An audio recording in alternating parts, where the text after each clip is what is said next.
Allora, grazie di Renato, mi associo anch'io ai ringraziamenti a tutti coloro che hanno lavorato a questo progetto, innanzitutto il nostro coordinatore e bacchettatore Giovanni e i nostri capofila Fazzi, e poi un ringraziamento particolare al gruppo che è qui, perché siamo noi, abbiamo lavorato a parte del progetto di Open Riccio e interagendo molto insieme, facendoci venire anche delle idee che credo si potranno, spero si dovranno sviluppare in futuro e conoscendoci meglio. Gli oratori che seguiranno penso che ci daranno forse molti dettagli tecnici. Io ho preferito invece fare una presentazione con pochissime slide, che spero sia anche abbastanza breve,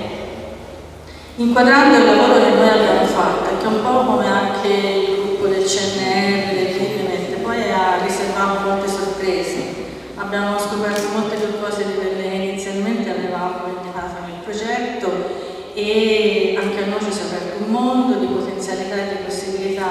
per chi fa ricerca e anche per chi fa produzione.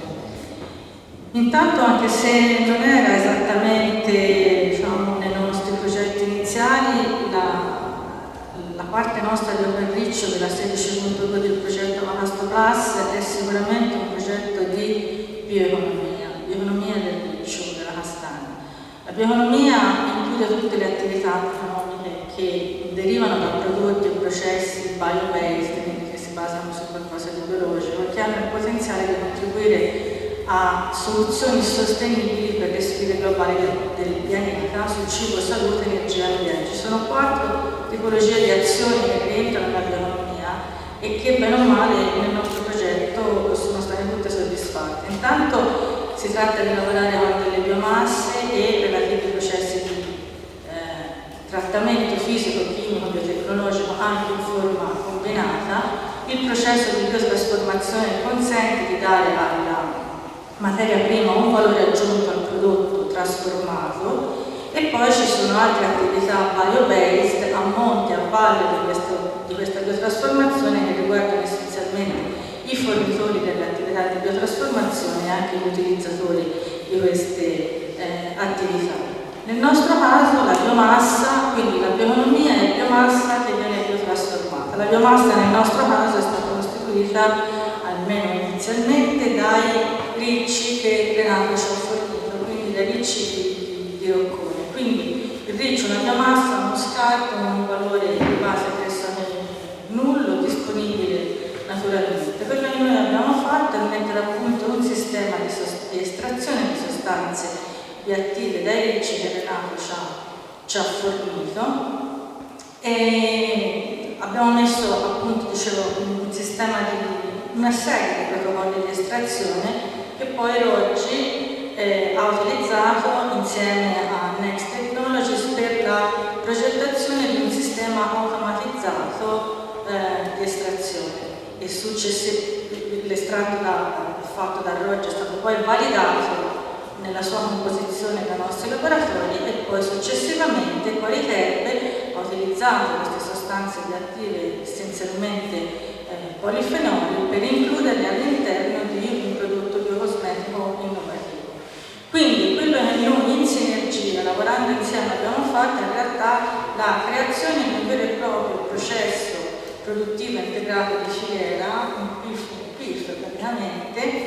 in cui siamo partiti dalla valorizzazione di uno scarto fino alla produzione di un prodotto secondario, un prodotto terziario ad alto valore aggiunto e 2 prototipi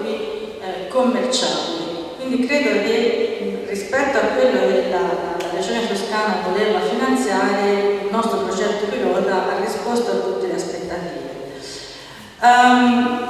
Gli obiettivi che noi ci ponevamo in questo recupero dallo scarto erano diversi. Innanzitutto la riduzione dello smaltimento dello scarto in sé per sé, poi la valorizzazione della biomassa. I ricci vengono utilizzati ora per produzione di biocombustibili, ma come in tutti i processi bio-based di bioeconomia ormai è dimostrato che la produzione di biocombustibile a un costo eccessivo non è sostenibile economicamente se non viene accompagnata dalla produzione di coprodotti o sottoprodotti ad alto valore aggiunto che siano in grado di sostenere i costi della produzione di biocombustibile. Questo è vero per qualsiasi fonte naturale. Quindi l'ottimizzazione di una tecnica di estrazione, la caratterizzazione degli estratti che noi abbiamo ottenuto, la determinazione delle capacità antiossidanti era un progetto pilota, non ci siamo dedicati a tutto lo spettro delle sostanze potenzialmente bioattive del riccio, ma ci siamo concentrati su una componente, la componente polifenolica, di cui abbiamo poi voluto però dimostrare sperimentalmente le capacità antiossidanti. La parte più originale del nostro progetto è stata poi la determinazione della bioattività che noi abbiamo fatto direttamente su cellule umane, quindi con dati ci consentono poi di estrapolare direttamente queste informazioni per l'utilizzo sull'uomo. E poi ci siamo anche posti il problema della destagionalizzazione, quindi andare a vedere il diverso contenuto, la diversa possibilità estrattiva di composti bioattivi da ricci secchi o ricci freschi. La destagionalizzazione è molto importante perché consente un allungamento dei tempi di sfruttamento della filiera produttiva. Oltre a questo c'erano anche una serie di obiettivi secondari, forse meno tangibili, ma che secondo me costituiscono il vero cuore della parte di ricerca e sviluppo del nostro progetto, cioè il potenziamento del sistema della conoscenza, il trasferimento dell'innovazione, la promozione di cooperazione e progettualità collettiva che penso nel nostro gruppo sia stata ampiamente soddisfatta, il miglioramento della competitività e dell'efficienza delle aziende, il miglioramento del livello qualitativo della produzione e, per come siamo noi abituati a lavorare, anche il collegamento tra il comparto castanicolo e un comparto che costituisce una smart specialization della nostra regione, che tra l'altro è proprio nei dintorni di Siena, e cioè il comparto Biotech Pharma, che è il terzo in Italia, contribuisce fortemente al PIL di questo paese. L'Italia ha recentemente sorpassato la Germania. Siamo il primo comparto biotech industriale, biotecnologico farmaceutico d'Europa, quindi un comparto importante, quello generalmente delle scienze della vita, a cui noi volevamo collegarci e con questo progetto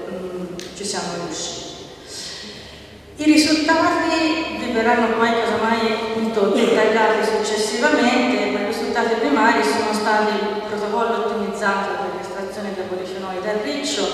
l'ottenimento di sostanze antiossidanti naturali, l'ottenimento di sostanze capaci di non essere citotossiche sulle cellule umane, ma di proteggere poi le cellule umane dallo stress ossidativo. E poi ci sono una serie di attività che sono andate ben oltre quello che era richiesto dal progetto, ma che bene o male in parte vogliamo citare, per esempio il fatto che queste sostanze si sono rivelate profunzionali. Noi abbiamo delle cellule, della cartilagine, che sono la nostra specialità, e queste sostanze sono capaci di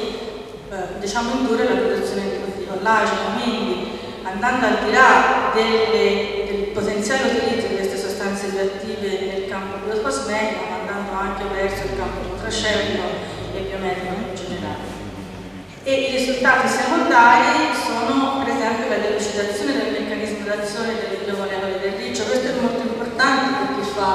i biocosmetici come Qualiterde, o tutte le volte che noi vogliamo applicare queste sostanze all'interno di qualcosa che deve essere utilizzato in campo appunto cosmetico, nutraceutico, biomedicale in generale, perché dà il vero valore aggiunto al prodotto. Quindi la determinazione della non citotossicità e profunzionalità sulle cellule umane, l'ottenimento di dati per la produzione di cosmetici e nutraceutici, il contributo alla produzione di due prototipi, uno di automazione e un altro è il prototipo di crema della biocrema innovativa. Quali sono i valori aggiunti che il nostro lavoro ha dato a tutto il processo? I valori aggiunti sono intanto i prodotti secondari e terziari ad alto valore aggiunto ottenuti dal riccio, che è un prodotto di scarto. quindi polifenoli e la crema, che sono immediatamente, diciamo in qualche maniera, commerciabili. E poi c'è un altro valore che è molto importante, considerato importante nella bioeconomia, si chiama humanity value, è il valore intangibile per il benessere psicofisico. È un valore che è considerato importante dal punto di vista economico, non è semplicemente una cosa, diciamo, aleatoria, perché se a Monticello parleremo del benessere della castagna, ecco, questo fa parte dell'humanity value, che è un valore aggiunto importante del nostro progetto. Volevo soltanto ricordare che c'è un istituto tedesco, si chiama Nova Institute, sono i leading thinkers, come si chiamano, della bio-based economy. Loro hanno dimostrato recentemente, proprio con dati alla mano, che anche dal punto di vista occupazionale il livello occupazionale dei prodotti legato alla produzione di prodotti bio-based è enormemente più alto, per esempio, rispetto a quella della produzione di biocombustibili. Il nostro progetto pilota, secondo me, ci consente anche di aprire un po' i nostri orizzonti. Intanto il nostro progetto pilota penso che abbia dimostrato che c'è della castagna una nuova biofabbrica di sostanze chimiche bioattive utili per la salute e il benessere dell'uomo, tra l'altro una biofabbrica naturale e quindi con tutta la ricchezza della biodiversità che deriva dalla natura e di conseguenza ha una potenzialità enorme, anche per ora scarsamente, diciamo, anche studiata da noi. Intanto abbiamo cominciato a lavorare più di cultivar di castagna, ma poi oggi ho sentito la valutazione della numerosità del numero dei ricci, la valutazione della biomassa della gnoma, come può influire un certo determinato tipo di potatura, tutti i parametri che possono poi influire anche sulla composizione delle sostanze bioattive della parte di scarto, che è il riccio. Un aspetto bio-based originale che io non ho riscontrato nella biochimica forestale, cioè abbiamo preso un approccio di bioeconomia che di solito è applicato all'agricoltura attraverso anche un concetto olistico che noi abbiamo compreso in toto, la transdisciplinarità, il costo del valore, le necessità e la richiesta di nuovi prodotti, l'aspetto industriale, e l'abbiamo applicata ad un comparto che è quello, se vogliamo, forestale, in cui, come si vede in questa figurina molto recente, diciamo l'intera catena del valore prevede soltanto l'aspetto del legno, e invece questa, diciamo, è una componente originale. E poi, e concludo, penso che il nostro progetto pilota, nella sua originalità, possa dare un contributo alla bio-based economy del nostro paese. In questa figura qua di sinistra, questa è il report della Comunità Europea più recente sulla bioeconomia in Europa. Noi vediamo che in Italia c'è una lavorazione abbastanza chiara, perché ancora la bioeconomia è, come ho scritto anche nella didascalia, in fase di sviluppo, ancora poco sviluppata, ma un contributo lo possiamo dare. In quest'altra figurina marrone invece c'è un'altra immagine di un recente report che riguarda proprio il comparto forestale, perché questo è un report europeo in Europa, e in una gradazione in marroni vediamo quanto sono consapevoli i proprietari di terreni forestali dei nuovi bisogni, delle nuove richieste del mercato e anche della consapevolezza dei consumatori di nuovi stili di vita, e l'Italia non c'è nemmeno. Quindi diciamo che noi siamo, questo progetto pilota va abbastanza avanti, e penso che sia proprio l'occasione di non fermarci assolutamente prima, di proporci come un esempio di un piccolo progetto che però funziona. Ho finito, e vi ringrazio.